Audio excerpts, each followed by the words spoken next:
La participation au premier tour des législatives demain en France pourrait être la plus faible depuis 1958, un divorce entre les citoyens et la politique. Réponse avec l'invité du Grand Angle.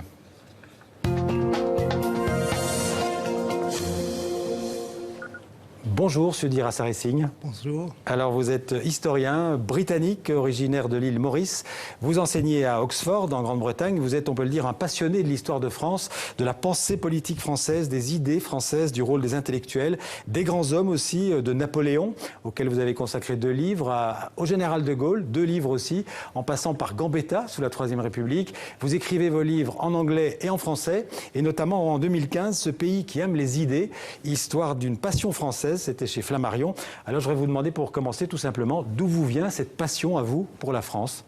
Alors, je suis un peu comme Obélix, vous savez. Je suis tombé dans la culture française quand j'étais petit. Et je suis étant né à l'île Maurice. C'est un pays où la culture française passionne toujours. Ouais. Et donc, j'ai grandi dans cet univers. Et tous les Mauriciens ne se passionnent pas comme vous pour la culture française. Eh bien, j'étais intéressé par la politique. Et mon premier souvenir politique, c'est d'avoir pu assister en direct au débat entre Giscard d'Estaing et Mitterrand en 1974. Et à partir de ce moment-là, j'étais vraiment pris par le démon, le virus de la politique. Alors, à propos de campagne électorale, vous avez suivi, j'imagine, la dernière présidentielle en France. On peut parler d'une révolution, comme le dit le titre du livre d'Emmanuel Macron.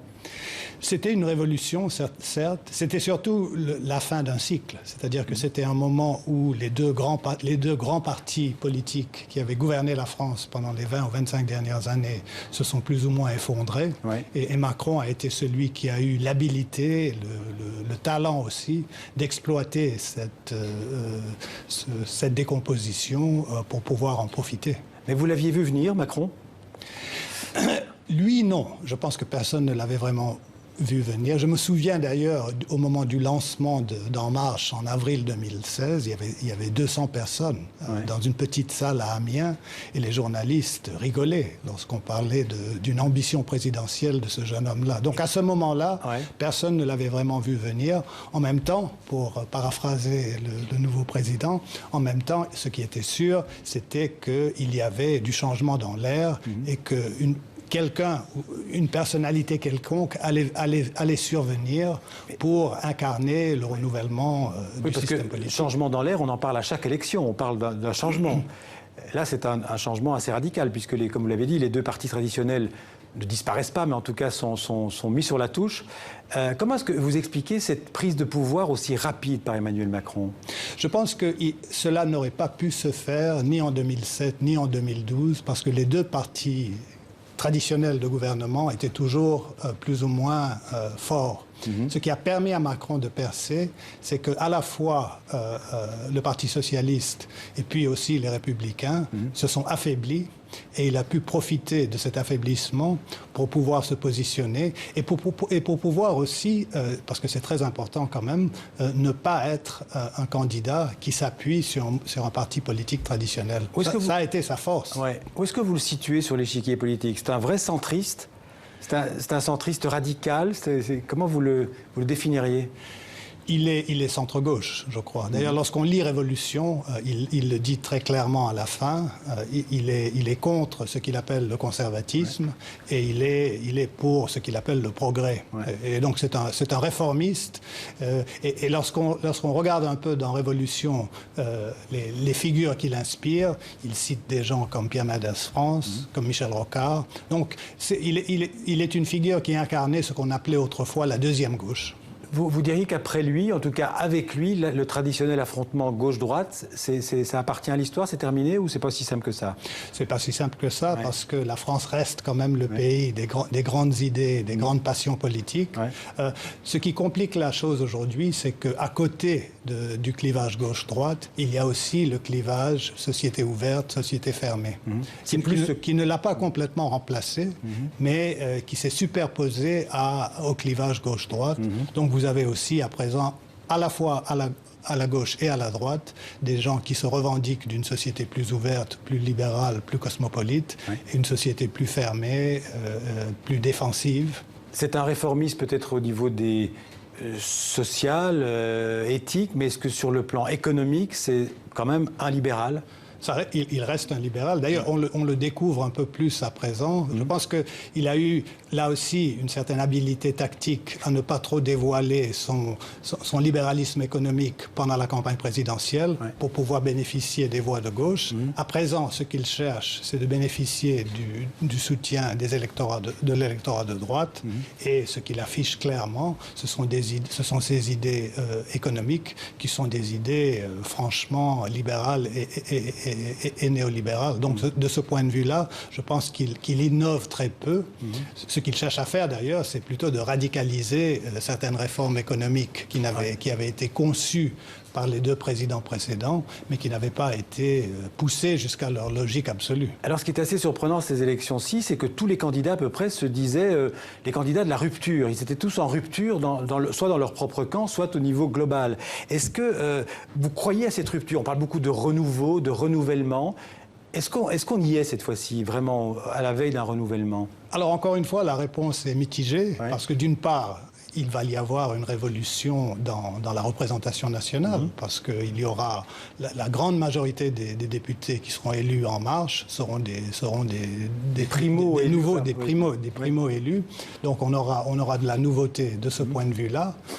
Mais en même temps, encore une fois, lorsqu'on regarde leurs origines socioprofessionnelles, ce sont des gens qui viennent de milieux plutôt aisés, ce sont des gens qui sont en général des produits de l'université. Donc le profil socio-professionnel est un profil quand même plus ou moins classique. Et ce qu'on a constaté, Le Monde a fait un papier très intéressant là-dessus récemment, ce qu'on constate, c'est qu'en fait, les catégories qui sont généralement très bien représentées dans la représentation nationale sont toujours là dans le mouvement En Marche. Alors, Emmanuel Macron s'inscrit quand même dans une histoire de France, et on sait que l'histoire est importante en France.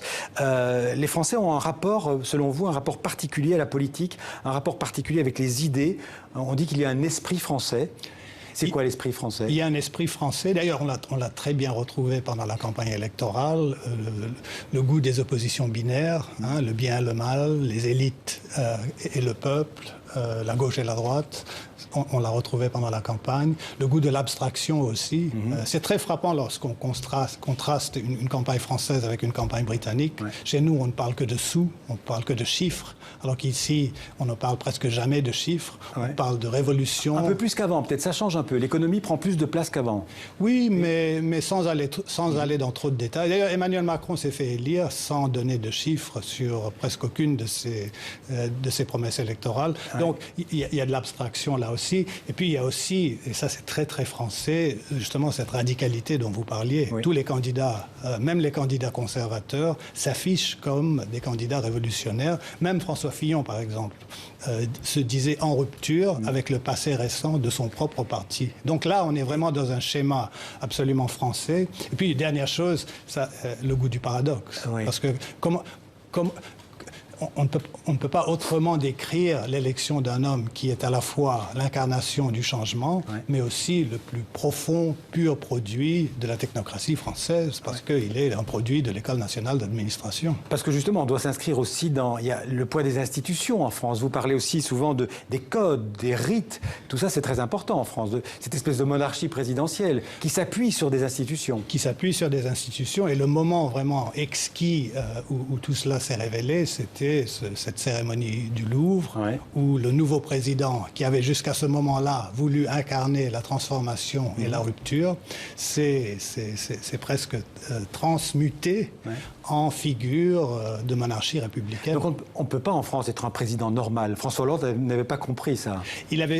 Et Sarkozy aussi, il n'avait pas utilisé la même expression, mais il avait essayé de banaliser le discours présidentiel. Donc je pense que ça ne marche pas, parce que les Français restent très attachés à ce que Emmanuel Macron a appelé cette conception, disons, un peu jupitérienne du pouvoir. C'est-à-dire qu'il faut de l'élévation, il faut de la distance, il faut de la hauteur. Et puis une chose qu'il a très bien compris, Macron aussi, c'est qu'un président n'est pas un homme politique qui parle tout le temps et parle trop régulièrement. De Gaulle, il y avait des semaines entières où il ne s'exprimait pas. Et d'ailleurs, vous remarquez... C'est une autre époque aussi. Non, mais vous remarquerez quand même que pendant cette campagne des législatives, le président Macron s'est très peu exprimé sur les élections elles-mêmes. Oui, il a posé des gestes extérieurs. Exactement, exactement. Donc il a compris qu'un président ne devrait pas trop s'exposer à une espèce de bavardage constant. Le temps passe. Vous avez beaucoup étudié la place, le rôle des intellectuels dans la vie politique française. Ils sont très présents dans l'histoire de France. On se souvient de Jean-Paul Sartre et de beaucoup d'autres. On a l'impression qu'aujourd'hui, pour faire bref, Zola et Sartre ont été remplacés par Éric Zemmour. Oui, enfin, ça c'était... C'est un peu une caricature, mais est-ce qu'il y a une part de vrai là-dedans? C'est-à-dire que... Il y a eu un moment où, je le décris dans la fin de mon livre, il y a eu ce que j'appelle une tentation de repli en France.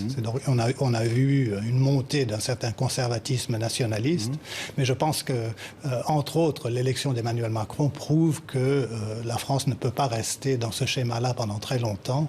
Et derrière, je sens un frémissement de renouveau.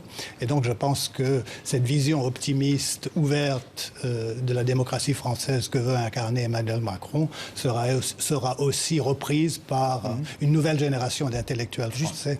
Sur le fonctionnement de la démocratie, vous êtes foncièrement optimiste? Vous pensez que la démocratie, qui est quand même bien malade aujourd'hui, elle peut se régénérer et puis elle peut refaire le lien avec le citoyen, avec l'électeur? Je suis un peu inquiet là-dessus parce que ce qui me semble être le projet Macron, c'est d'incarner pleinement la monarchie présidentielle. Donc on s'éloigne plutôt de... On s'éloigne plutôt d'un renouvellement que, par exemple, les grands spécialistes du renouvellement démocratique comme Pierre-Rosan Vallon ont théorisé, c'est-à-dire une approche beaucoup plus de proximité, un renouvellement de la démocratie locale, l'invention de nouvelles méthodes de participation démocratique. Emmanuel Macron ne parle pas beaucoup de tout cela. Et lorsque vous regardez la manière dont En Marche est dirigé, c'est quand même un mouvement politique très centralisé. Très vertical. Très vertical. Merci, M. Dir Azareh Singh, d'être venu en parler sur le plateau de Sciences & Technologies. Merci de m'avoir invité. Merci beaucoup. À bientôt, j'espère.